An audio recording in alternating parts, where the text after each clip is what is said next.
Hello, welcome back to Mark's House and Garden UK. I'm going to do some dogwood cuttings in this video, but let me explain why. I'm planting this mound here and I want to develop a theme of sort of deep red, purpley coloured plants. I've got some photinias in there. I'm going to add some Persicaria red dragon, but that's not an evergreen plant. And I want some winter colour, so dogwoods or Cornus are known for having lovely winter colour if you prune them correctly. And I'm going to show you the one I'm going to take the cuttings from in a moment. But that's never been pruned, and you can see what happens when you don't prune them. Just down the lane from my house, on a piece of land that doesn't appear to belong to anyone, is a Cornus or a dogwood. So I'm going to pop down there with you. I'm going to take my loppers and take some raw materials to produce some cuttings. I'm going to bring them back here. I've got a chopping board and a very sharp knife. I'm going to bring them back here and plant them into this mound directly.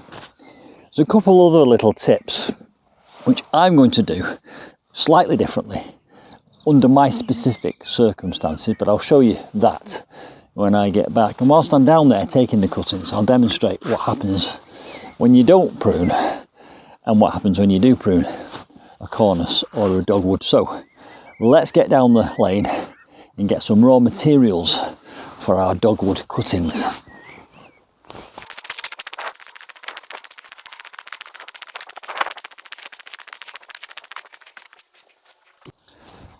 So this behind me is the dogwood, and as you can see, it's gone completely wild. It's about 10 foot tall. What's interesting about this is the deep red colour is on the new growth, whereas the old growth down there in the centre has lost that lovely red colour and has gone a kind of a green colour.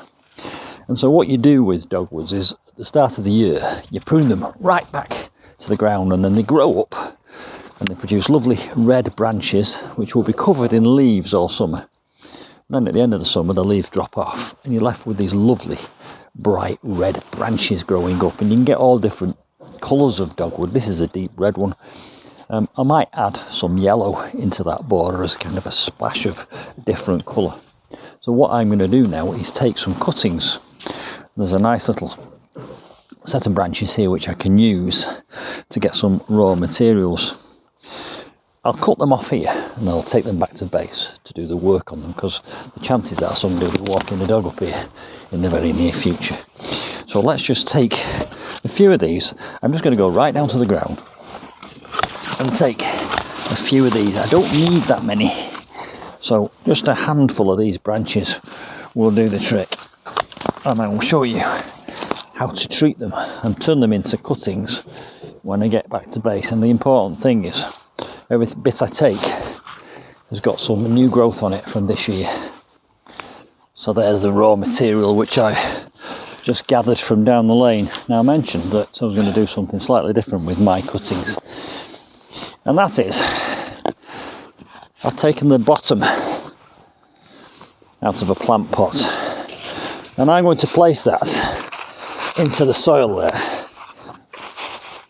and put my cuttings into that. I'm doing that because this is a slope and I want to be able to get water to the base of these cuttings without it running off. So just by putting that in there and planting the cuttings into them, I'll be able to water into the top, and that plant pot will make sure that that water goes down to the root of this cutting until it gets established.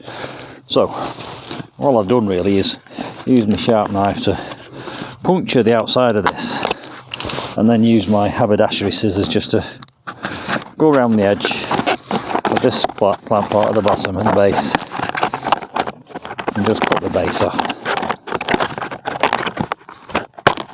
And that basically means that when I water that, the water can only go one way, and that is down. And once the plant gets established and rooted, you can take that over the top of it. Right, let's get back to the cuttings, which is the job in hand. So nice long piece here. I'm just going to use my loppers to cut just below a leaf node, which is where a branch comes out on a diagonal. I'm not leaving any spare below the leaf node because that might go rotten and cause disease, but just below the leaf node I'm cutting a nice clean diagonal cut. So I'm going to do that again now with this craft knife just to make it nice and clean. That is where it will root from. And just to give it a bit of a helping hand, let's just remove a lot of these branches.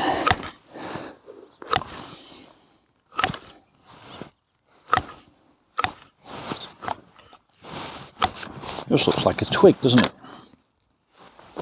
And indeed, that's exactly what it is. There's another branch there coming out from near the base, so I think we'll just snip that off as well. Now, all I have to do with that,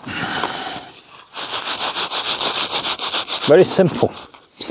I don't even have to use rooting hormone.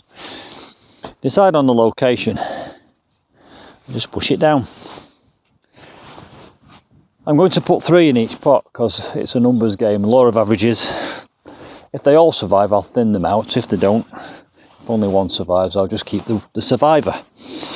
And I'll put 3 there, 3 up there, and 3 down there behind me. So eventually I should have 3 little groupings of this lovely red dogwood growing up out of this mound.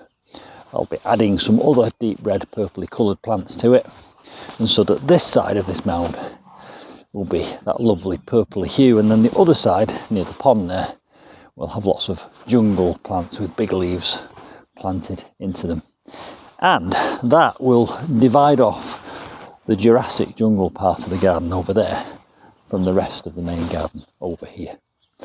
Hope that's been interesting. It's pretty simple and self-explanatory. I'm going to get on now and do the rest. Another 8 to do. I'll see you soon for some more dogwood propagation adventures. Bye for now.